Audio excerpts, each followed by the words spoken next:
Today, we are taking a deep dive into the future of artificial intelligence. But, and I need to be clear about this right up front, we are not reading some dry, peer-reviewed white paper from Google today. No, definitely not. And we're certainly not looking at a sterile press release from OpenAI either. Instead, we are digging into a furious, frankly wild, 3,000-year historical manifesto. It really is a manifesto. There's no other word for it. Yeah, exactly. And it's written by a man who styles himself, and I am reading this verbatim from the very top of his document, as Professor Dr Guy Lakeman, BSc, DBA, PhD Prof. Oh, the title alone is just a massive, flashing neon sign. It really is. It tells you immediately that we are stepping way, way outside the bounds of traditional academic discourse. Oh, completely. It sets a tone that is, intensely provocative. It's aggressively opinionated and heavily grounded in global geopolitics. Yeah. The text is actually called The Good, the Bad, and the Ugly of Artificial Intelligence versus Intellectual Machine Intelligence.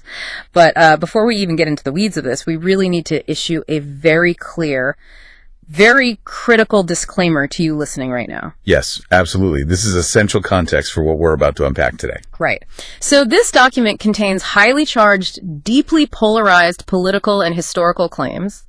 It touches on extreme viewpoints regarding global superpowers, historical atrocities, and, well, the entire structure of modern society. It spares absolutely no one. No, it doesn't. And we want to make it absolutely, abundantly clear to you that neither of us here is endorsing, validating, or taking sides on any of these viewpoints. We are not here to champion the East, the West, the left wing, or the right wing perspectives that are presented in this text. Exactly. Our role today is strictly observational. We are basically acting as impartial guides through a very wild landscape. Just tourists, really. Yeah, tourists treating this manifesto as a cultural artifact. Because it is this fascinating, highly polarizing lens through which you can view the intense global anxieties and honestly the utopian hopes that are currently swirling around AI development. We are just the messengers here. Mm. And the message itself kicks off with a massive bang. The author literally starts the document with the words, "Oh dear, oh dear, oh dear," with 4 exclamation points. Very academic opening. Right. Very subtle. But then he drops his central thesis right away, which is that the rapid growth of artificial intelligence has now officially outpaced the rapid growth of human stupidity. It's a deeply cynical opening, but it establishes his foundational premise perfectly. Mm-hmm. In his view, the machine itself is basically a blank slate. Okay, let's unpack this. So the machine is neutral. Right. He's saying the ultimate impact of AI on humanity doesn't depend on the math. It depends entirely on the societal frameworks of the humans who are doing the teaching. Wow. And he strictly divides the globe into these good and bad geopolitical actors who are basically warring over who gets to write the code that will govern the future. Well, let's start with the good first, because he actually opens with this deeply utopian vision. But he doesn't use the term artificial intelligence when he's talking about the good stuff. He specifically calls it intellectual machine intelligence. Yeah, that distinction is crucial for him. What exactly is the line he's drawing there? So for him, the word artificial implies something fake. Something that's programmed with all the inherent flawed biases of a human programmer. Got it. Like a cheap copy. Exactly. Yeah. Whereas intellectual machine intelligence, in his framework, is a system that authentically understands and interacts with reality. And his vision for this intelligence is hyper-focused on the basic fundamental needs of living organisms. So he's not talking about AI making memes. No, not at all. He has absolutely no interest in AI generating marketing copy or writing sitcom scripts or making viral videos. Right. He wants an intelligence that is strictly dedicated to health, food, shelter, transport, communication, and resource conservation. Just the absolute foundational pillars of human survival. Exactly. He envisions this world where the technology is deployed solely to ensure a contented life for all human beings. Which sounds great, obviously. It does. But he doesn't think this utopian drive is universal. Yeah. He explicitly links the development of this responsible, survival-focused AI to the BRICS plus partnerships. Okay, so he's specifically naming nations like Brazil, Russia, India, China, South Africa. Right. He frames these Eastern and emerging economies as the pragmatic adults in the room, the ones who are actually striving for enhanced intelligence for the right reasons. And he writes this from the perspective of the year 2026, right? He gives us this timeline. He says that over the last 5 years, the growth of this tech hasn't just been fast, it has been explosive. Explosive is definitely the word he uses. Yeah. He describes autonomous robotics like self-driving cars and humanoid robots as literally, and I'm quoting here, leaving Olympic athletes behind in the smoke of the starting gun. That is such a visceral image. It really emphasizes the sheer physical dominance he believes the technology is achieving, and he points to real-world integration that's happening right now to back it up. Oh yeah, the education thing. He singles out China for introducing AI education to children as young as 6 years old. Yeah, he sees that as a massive leap forward. I want to pause on that for a second because introducing complex tech to a 6-year-old, while that sounds pretty wild to a lot of people, why does he view that early integration as such a huge societal advantage? Because he views AI not as a tool you learn to use, but as an infrastructure you inhabit. Oh, interesting. Like plumbing. Exactly. Like electricity or plumbing. By normalizing it at age 6, you aren't raising kids to be software programmers. You are raising them to view AI as seamlessly integrated into daily life. So they just expect the world to be smart. Right. And he claims this allows a society to optimize everything organically. He talks about this wide-scale integration, reducing energy wastage in food production, organizing transport, and even deploying robotic recycling systems. Okay, but he doesn't just stick to infrastructure. He dives headfirst into medical and biological breakthroughs, and honestly, this is where the text gets incredibly technical. It really does. He goes deep into the hardware. Yeah, he talks about the hardware running these systems, and he claims we are moving away from silicon chips entirely to what he calls light-speed optical processors. And he says these will leave silicon in the dark ages. It's a bold claim. I mean, walk me through that, because how do you even compute anything with light? It's actually a profound architectural shift. In the real world, this is often referred to as photonics. Okay, photonics. So think about traditional computing. The device you are likely listening to this deep dive on right now runs on silicon chips. Right, the standard stuff we've had for decades. Exactly.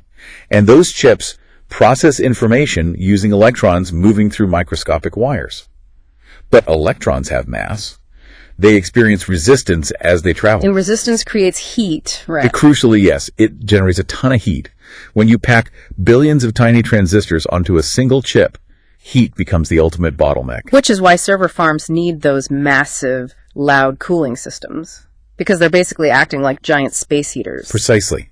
Optical processors, on the other hand, compute using photons, particles of light. Okay. Photons don't have mass in the same way. They don't generate that same heat through resistance, and, well, they literally travel at the speed of light. Wow. So if you could design a system where data is transmitted and processed via microscopic beams of light instead of electrical currents, the bandwidth and the speed become almost unimaginable compared to the silicon dark ages, as he calls it. So, okay, what do we do with all that unimaginable speed? Well, according to the author, we solve biology. Yes, he points directly to protein analysis here. Right. He specifically brings up DeepMind's AlphaFold system, and he makes this staggering claim that AlphaFold has reduced billions of years of research techniques to mere days. It's a huge milestone. Billions of years down to days. Now, I know AlphaFold is a big deal, but let's break down the mechanics of why for the listener. What is the big hurdle with protein folding that required this kind of insane processing power? To understand why AlphaFold is so revolutionary, we really have to look at what proteins actually are. They're essentially the microscopic machines that drive almost every single biological process in your body. Okay. But a protein doesn't start out as a machine. It starts as a long, one-dimensional string of amino acids.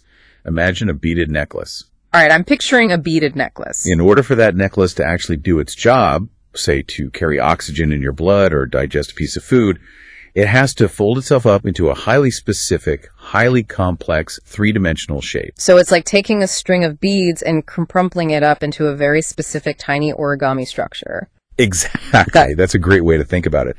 And the geometry of that origami structure determines exactly what the protein does. Okay, so the shape is the function. Right. If it folds one way, it's healthy muscle tissue. If it misfolds, even slightly, it could cause something devastating like Alzheimer's disease. Oh, wow. So it's incredibly delicate. It is. And the problem scientists faced for over 50 years, which is known as Levinthal's paradox, is that a single string of amino acids has an astronomical number of ways it could theoretically fold. How astronomical are we talking? We are talking about numbers larger than the estimated number of atoms in the observable universe. Wait, really? Just for one protein? Yes. just for one. Okay, so trying to guess the final shape by just looking at the flat string of beads is mathematically impossible for a human brain. Completely impossible. Okay. It would take human researchers using traditional trial and error literally billions of years to map them all out. That is exactly what the author is referencing. And AlphaFold just bypassed all of that. It did. AlphaFold used machine learning to look at the patterns of known proteins, and now it can predict the 3D structure of almost any protein in days. That is just mind-blowing. It is. And the author frames this not just as a scientific win, but as a moral triumph, because this database is provided for humanity to use, which fits perfectly into his utopian vision of an AI dedicated to human survival and health. And he actually believes these technological leaps should fundamentally change how we physically live and work on a daily basis. Like, because of this massive data inference capability, he argues we don't even need to be shoved into traditional office buildings anymore. Right, he despises traditional offices. He calls them cramped, unhealthy office spaces in environment unhealthy multi-story buildings. He paints a very different picture of the alternative. He wants staff working in clean zone urban environments with open space exercise, completely devoid of traditional office politics. Which sounds lovely, but how does he expect us to actually achieve that? Well, the mechanism he believes will achieve this is very specific. He aggressively champions open source and open ownership models over closed corporate AI. Oh man, he really does not mince words when describing corporate AI. He calls them the psychologically anal monoliths of elite ownership. Laughs. Yeah, he has a way with words. He basically believes open source models draw on the combined intelligence of millions of users, which pushes productive development far, far faster than any isolated closed system could ever hope to achieve. Okay, I want to test an analogy here, based on how he describes the hardware earlier. Is he basically arguing that open source AI is literally undergoing biological evolution faster than corporate AI can? How do you mean? Well, if you think of open source development like a massive global organic brain, right? With millions of independent developers acting as synapses firing all over the world. Okay, yeah. It contrasts so sharply with a single isolated corporate node just sitting in a silo trying to do all the thinking by itself. What's fascinating here is that your analogy actually aligns perfectly with the text, because the author takes this idea of biological mimicry extremely literally. Really? He thinks it's actually alive. He leans deeply into neuroscience to explain what he considers true intellectual machine intelligence. He claims we are moving way beyond just artificial neurons trained by artificial biased humans.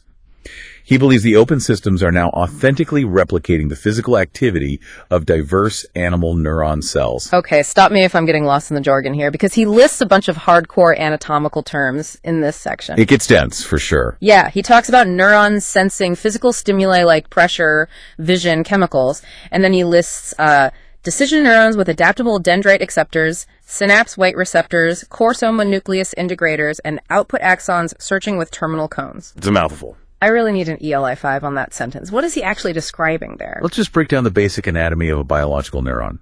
Think of a neuron like a tree. Okay, a tree. The branches at the top are the dendrites. They reach out and receive signals from other trees in the forest. Got it. The trunk of the tree is the soma, or the nucleus. That part processes all those incoming signals from the branches to decide if they're actually important enough to act on. Okay, so the trunk makes the decision. Right. Then, the roots of the tree are the axons. They send a new signal out to the next tree. And the gap between the roots of one tree and the branches of the next is called the synapse. So a signal comes into the branches, travels down the trunk, and shoots out the roots across the gap to the next tree. Exactly. And synapse weights just refer to how strong the connection is between two specific trees.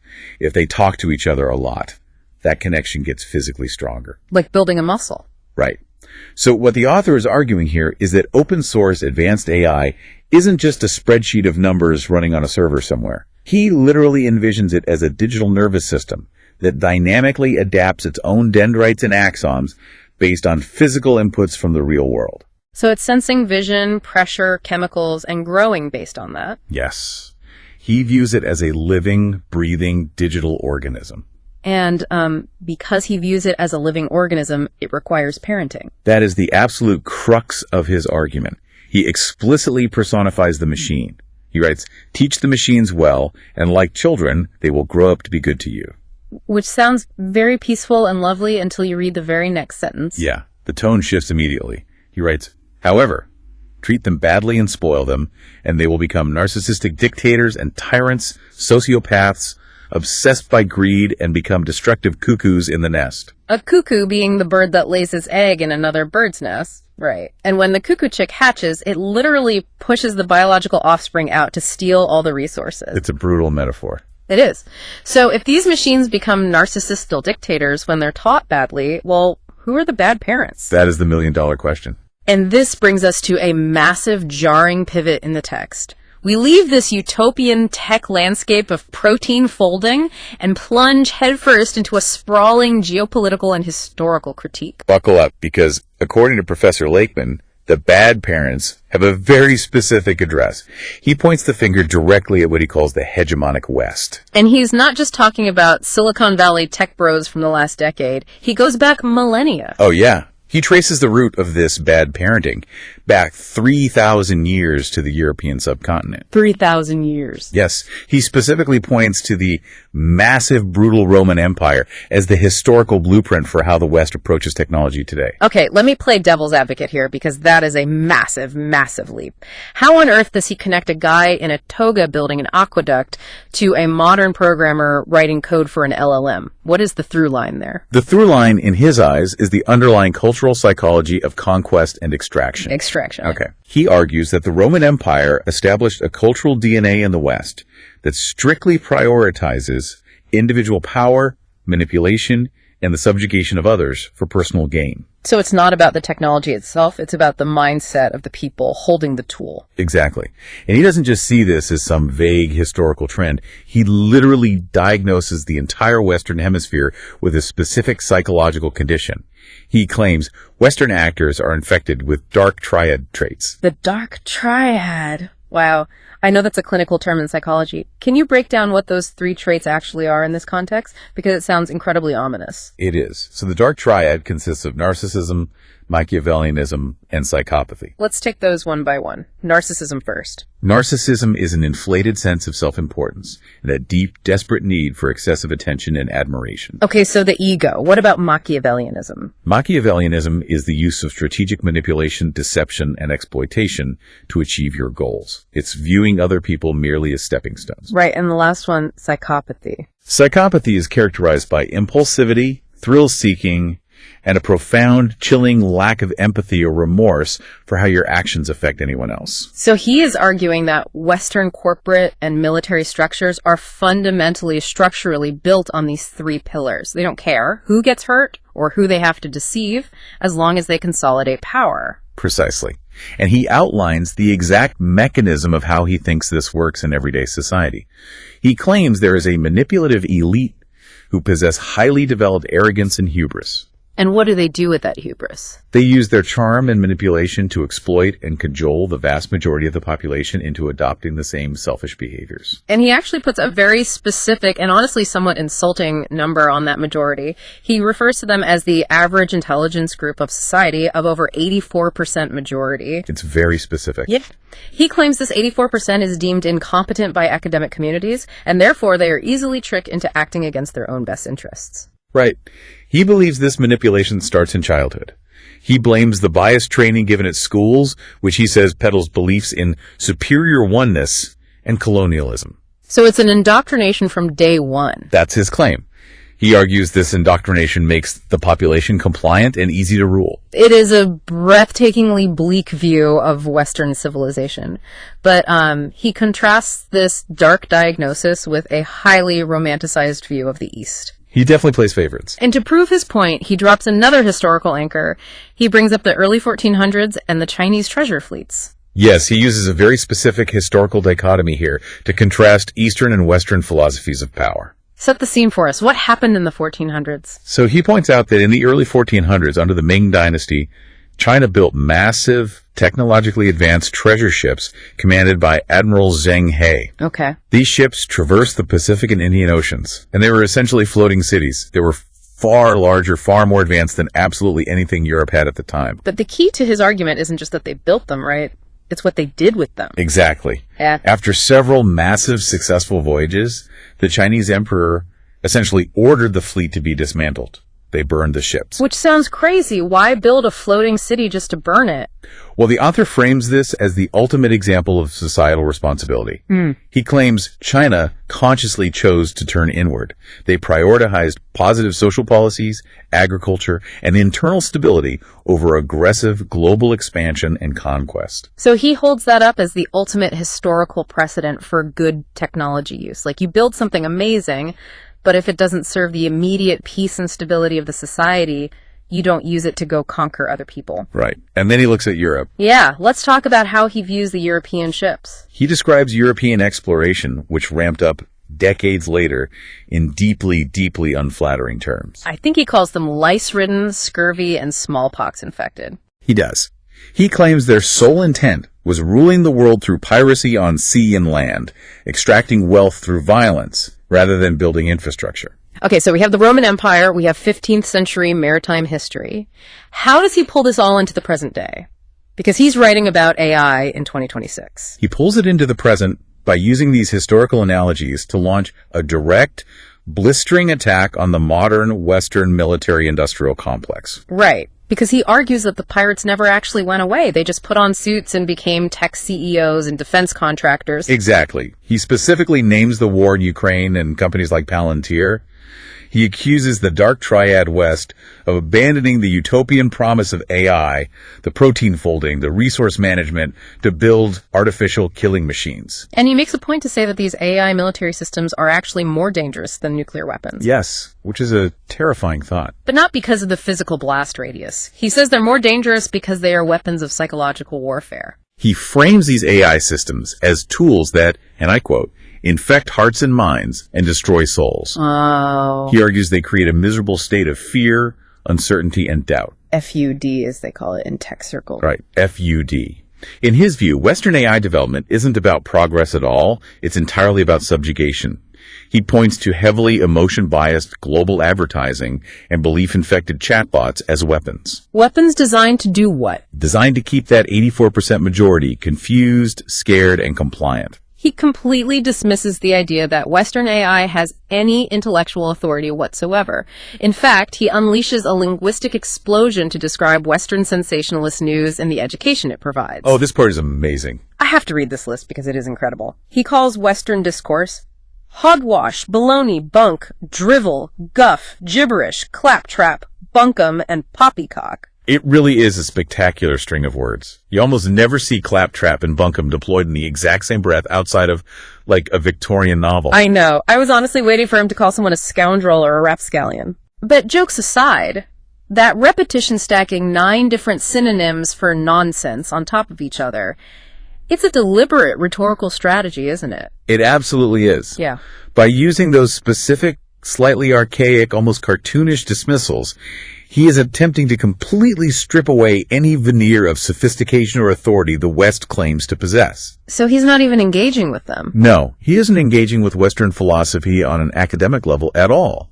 He is swatting it away as if it's just an annoying, foolish distraction. And he concludes this entire geopolitical rant with a very definitive statement. He says, the bad will always come second. He is utterly convinced of that. He genuinely thinks that this dark triad approach, because it's based on extraction and deception rather than building, is ultimately doomed to collapse under its own weight, especially when faced with the pragmatic, infrastructure-focused integration of the East. Here's where it gets really interesting, though, because we've covered the global historical bad, the 3,000-year-old macro-level corruption. The big picture. Right. But I'm sitting here wondering, how does this actually translate to the code? Like, how does a philosophy of Roman conquest practically infiltrate a computer algorithm on a Tuesday afternoon? That is the practical question, isn't it? Yeah. And this brings us to the next section of the manifesto, where the author focuses on the daily mechanics of this corruption.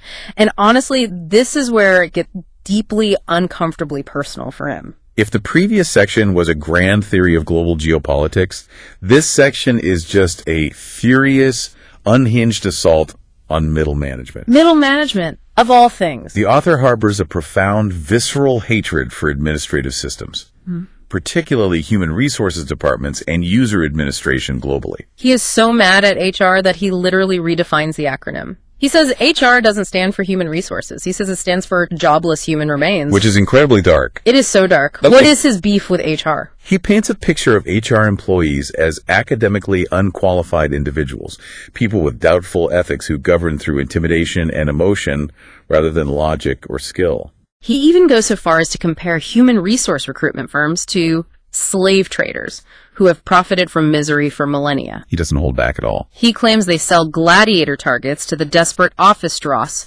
meaning normal people desperate for jobs.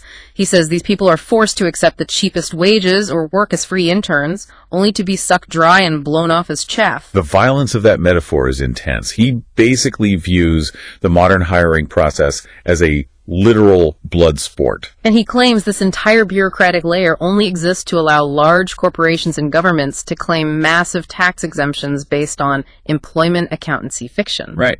But HR isn't his only target here. He actually broadens his attack to encompass entire academic disciplines. Oh boy. He launches a massive tirade against the so-called humanities. Let me stop you right there, because this is where his argument feels highly specific and a bit strange. Why the humanities? What is the specific mechanism by which an English major or a sociologist or a history graduate actually corrupts an AI system? It goes back to his foundational belief that a successful society must be built on productive scientific facts and truths. Okay.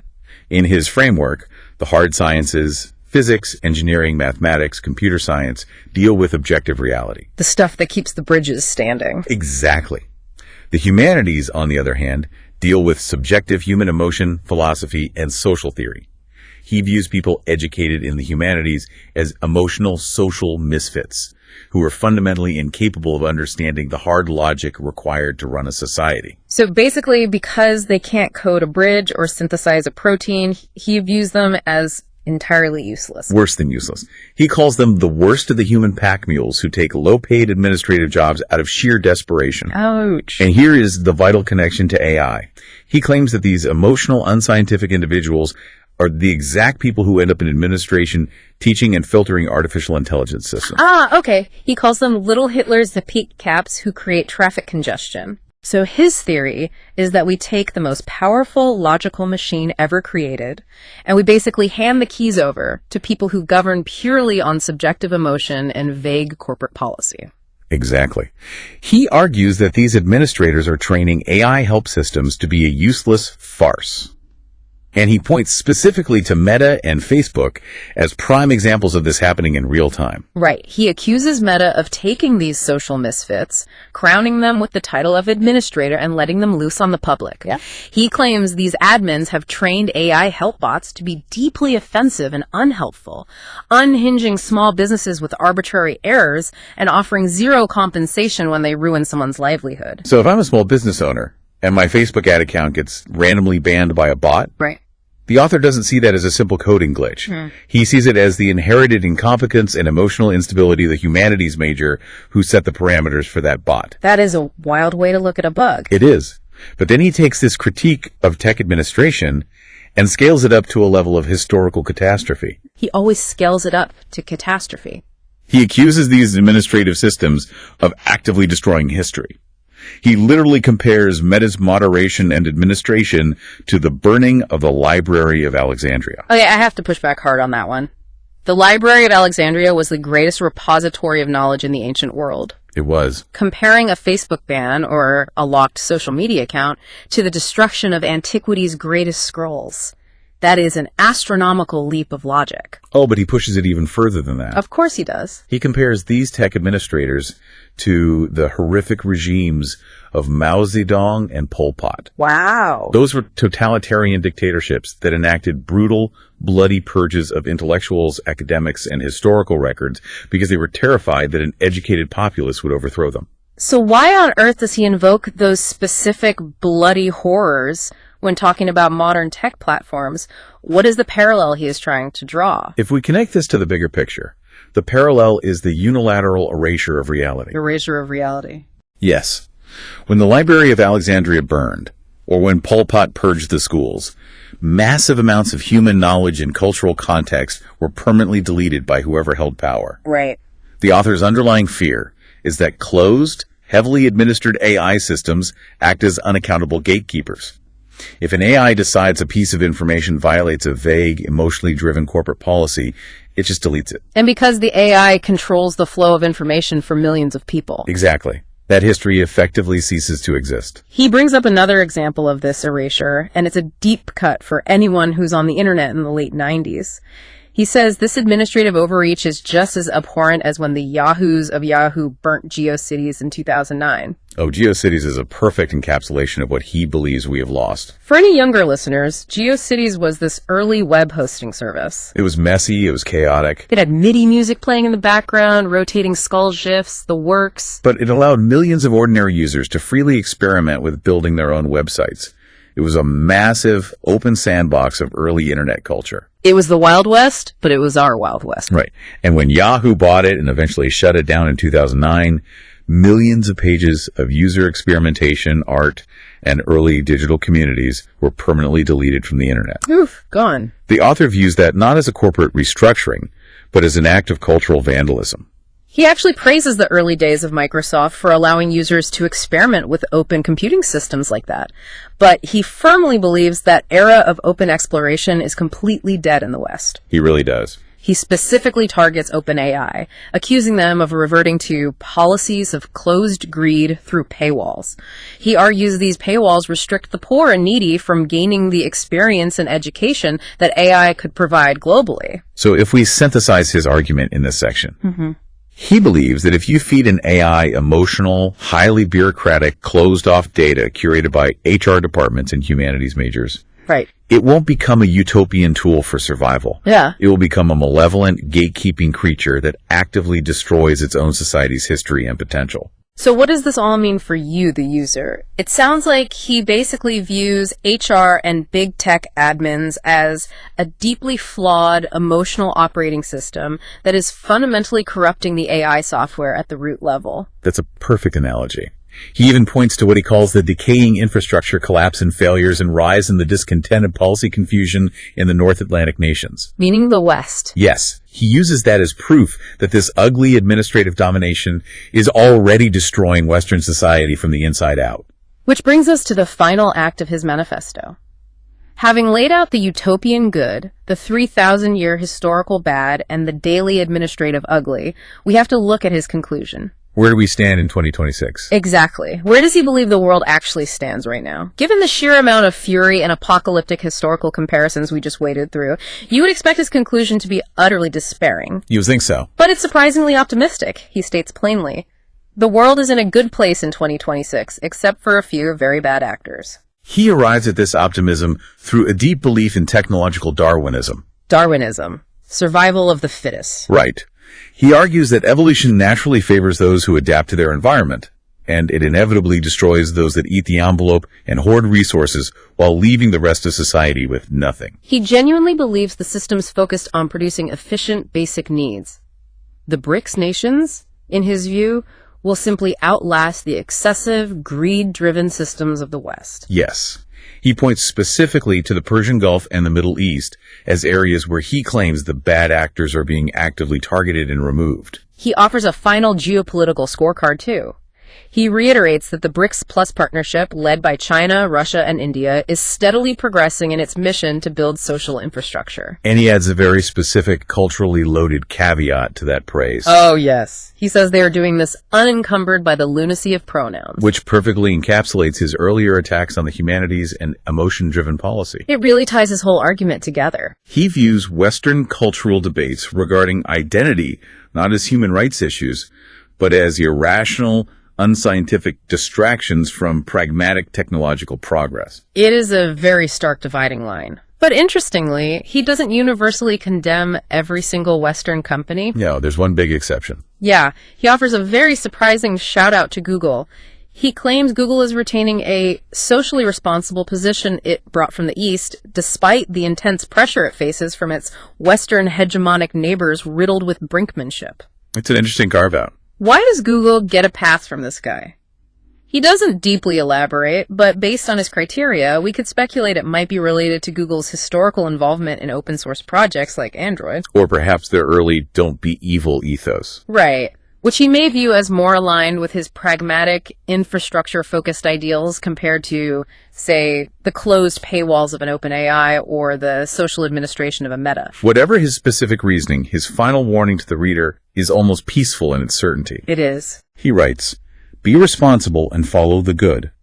The bad will decay under its own excess-driven weight." He truly believes the system will naturally purge the corruption.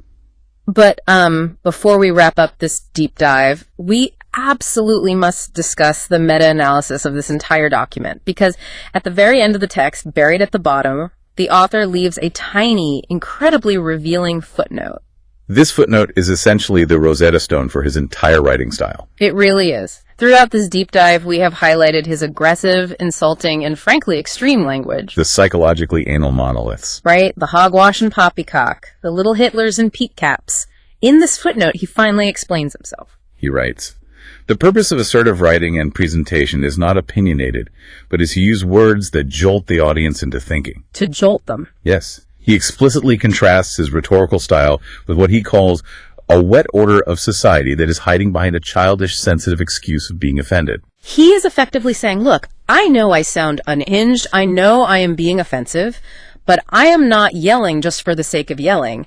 I am throwing a bucket of rhetorical ice water in your face because you are sleepwalking toward a cliff. This raises an important question, though, which sparks a really fascinating debate about communication in the realm of high-level technological discourse. What's the debate? We're talking about the future of global survival. Does employing highly aggressive, polarized language actually awaken the reader? Right. When you call the other side's work claptrap, or you compare mid-level HR reps to literal slave traders, do people stop, reflect, and reconsider their assumptions? Or do they just immediately close the tab and dismiss you as a crank? Exactly. That is the ultimate paradox of the manifesto format. The author states in his final sentence that topics driving the importance of avoiding global social destruction should be supported and never denied. But the delivery vehicle he chose is so intensely abrasive. So abrasive. That the exact people who probably need to engage with his critique, the tech developers, the administrators, the policymakers, are the most likely to throw it in the trash without a second thought. The rhetoric is so loud that it drowns out the very real structural questions he is actually raising. Yes, very important questions. Questions about the long-term viability of open source versus closed source development. Right. Questions about who controls the historical record when an AI moderates the internet. Questions about the genuine danger of artificial intelligence being monopolized by military interests. When you strip away the insults and the 3,000-year grudges, those core questions are undeniably vital. So let's bring this massive journey to a close. We have traversed an incredible amount of terrain today, moving through the mind of Professor Lakeman. We really have. We started with the sheer, undeniable brilliance of systems like AlphaFold, marveling at the potential to compress billions of years of biological evolution into days, and the utopian promise of a light-speed optical AI dedicated solely to human health and survival. We then plunged into 3 millennia of history. We analyzed his intense claim that the extractive dark triad traits of the Roman Empire have genetically infected Western AI development, turning what should be a tool of progress into a weapon of psychological warfare and fear. Right. And then we looked at the daily, mundane reality of bureaucracy, exploring his belief that HR departments and humanities graduates are actively corrupting AI algorithms, resulting in a closed emotional system that deletes digital history just as callously as Yahoo deleted GeoCities. And all of this viewed through the lens of a fierce, unyielding geopolitical divide. Whether you find Professor Lakeman's historical assessments profoundly insightful or completely absurd, and whether his extreme rhetoric jolted you awake or just alienated you, his foundational premise remains incredibly sticky. It does stick with you. AI is not a neutral, objective mathematical formula dropped from the sky. It is a mirror. A mirror. It is a direct, unavoidable reflection of the societal structures, the biases, and the cultural imperatives of the people who build it, train it, and administrate it. If we think about AI as the ultimate lens through which humanity will view the world, this author is terrified that the lens itself is fundamentally warped by the people grinding the glass. And that leaves us with a critical, unresolved dilemma to ponder. It absolutely does. I want to leave you with a final thought to mull over as you go about your day. Something that builds on everything we've unpacked, but pushes it one step further. Okay. if machine intelligence is truly just a reflection of its creator's values, and if the global development of AI is currently happening in isolated, intensely competing cultural silos, East versus West, open source versus closed corporate, infrastructure focused versus extraction focused. Are we inevitably building toward a future where different artificial intelligences literally cannot communicate with each other? Imagine a world a decade from now where an Eastern AI and a Western AI, or an open AI and a closed AI, are tasked with solving a global crisis together. Like climate change or a pandemic. Exactly. But they can't even agree on basic reality because their foundational, culturally programmed truths are entirely, completely incompatible. That's a chilling thought. What happens to global society when our greatest machines can't even translate each other's worldviews? Thank you for taking this deep dive with us.